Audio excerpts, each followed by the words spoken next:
ប់ក្បែរព្រួលប្រែខុសពីមុនធ្លាប់តែជួបប្រែស្ងាត់បាត់អស់ភាពទន់ភ្លន់ចង់ជួបស្ងួនគ្មានហេតុផលជួបមិនបា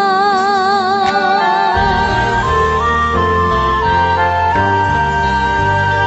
ទូរស័ព្ទបងអស់ថ្មខលមិនចូលច្រើនថ្ងៃឬក៏ថ្លៃបងរវល់ណាត់អ្នកផ្សេងស្នេហ៍ដើរដល់ផ្លូវនេះបត់ស្ដាំឬ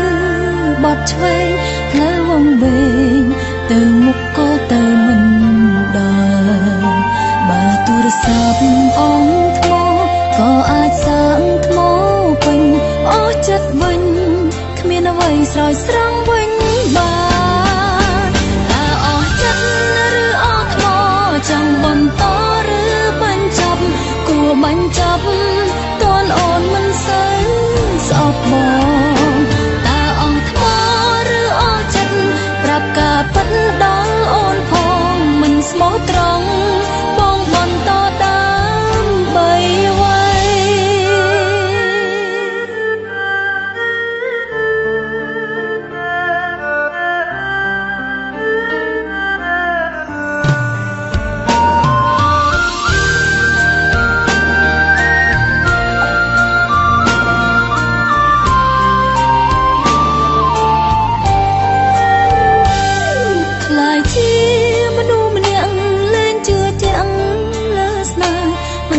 ក្បែរព្រួលប្រែខុសពី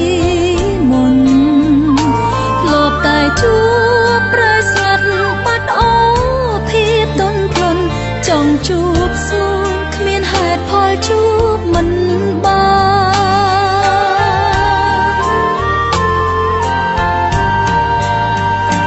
ទូរស័ព្ទបងអស់ថ្មខលមិនចូ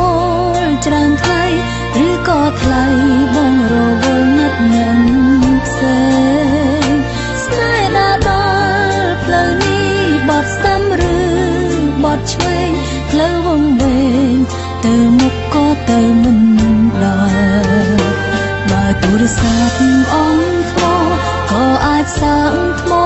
ពេញអស់ចិត្តវិញគ្មានអ្វីស្រោចស្រង់វិញបានតើអស់ចិត្តឬអស់ថ្មចង់បន្តឬបញ្ចប់គួរបញ្ចប់